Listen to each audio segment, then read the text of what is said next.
violence and extremism. He continues to wait for Congress to approve his military plan against ISIS. Now, on Thursday, the president and others addressed foreign ministers at the State Department. The White House said the 3 days of meetings weren't just about ISIS, though. They were more about attacking the root of radicalization. Now, critics have attacked the president for not using the term Islamic extremism when discussing terrorism, but something he says misses the point. We have to confront the warped ideologies espoused by terrorists like Al-Qaeda and ISIL, especially their attempt to use Islam to justify their violence.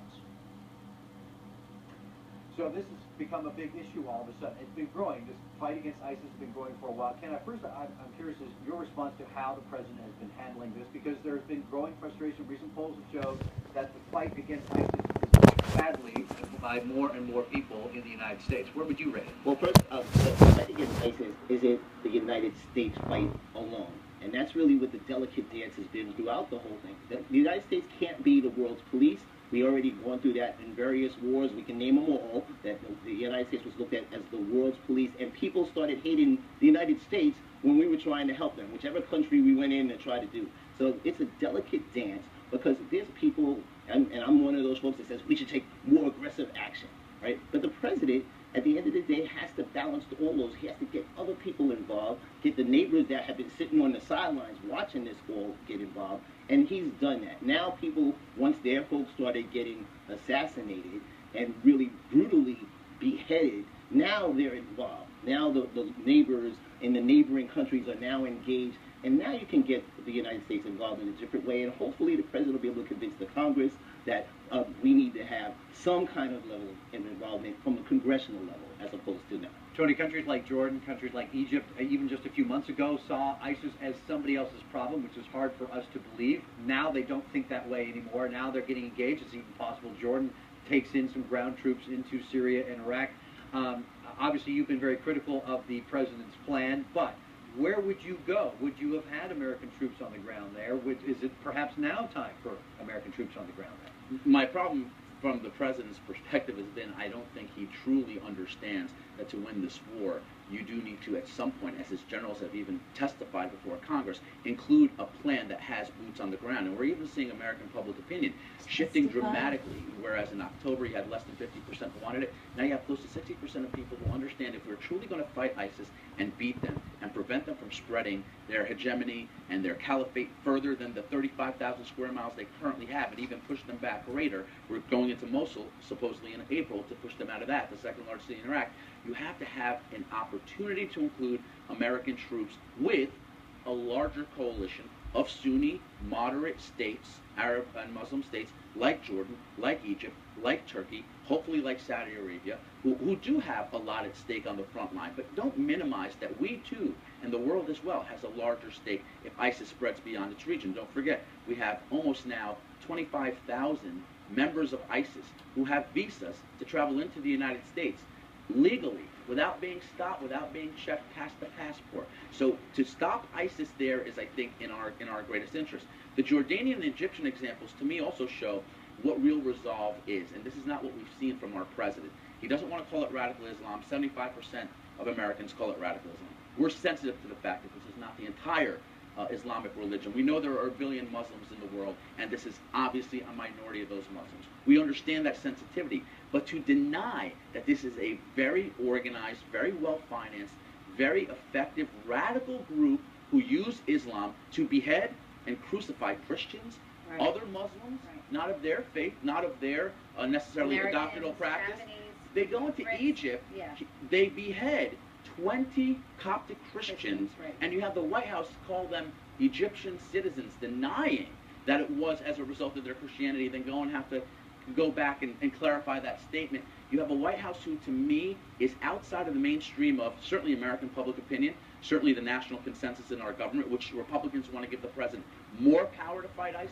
the Europeans who are talking stronger, and now even the Arab states. So we're, unfortunately, again, leading from behind, and I certainly hope the president has the resolve to do the right thing. Ken, let me ask you, and certainly your take on this, because President Obama is trying to, go to Congress, ask for, hey, can we at least start with some airstrikes?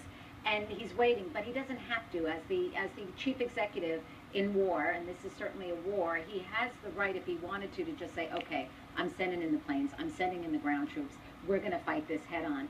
Is that the answer? And most Americans, you said yourself, you feel he should be more aggressive. I think that seems to be the biggest criticism against President Obama, is that he's out of touch with what Americans think should be happening. So the issue is that we don't get to see from that 50,000-foot level all the pieces, because it's ISIS today, right? It was Al-Qaeda before.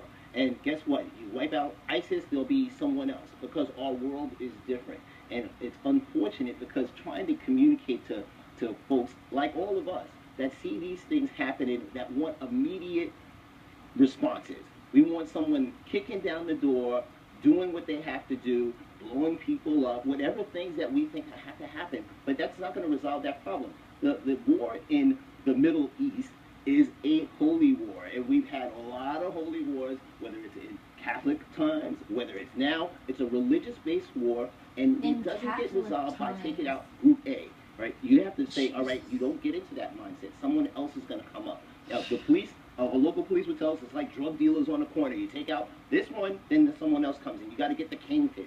Well, who's the kingpin in this particular thing? And that's part of the problem. It's not something that's easily identifiable, but it's hard as the president tries to balance that and get more people engaged. And it's been successful. Last word. Yeah. Well, I don't think the president's ISIS policy is successful. We see the world looking more for American leadership than they've gotten. The people of the country don't have confidence in this president. I think what really has changed the conversation, and people are starting to really view the president so cynically on this, is when he took to the National Prayer Breakfast and basically tried to relitigate the Crusades, where Christianity may have done some things that were improper, and conflate that with what's happening now in the Muslim world. It's a president who seems so disconnected with reality. I get the policies are.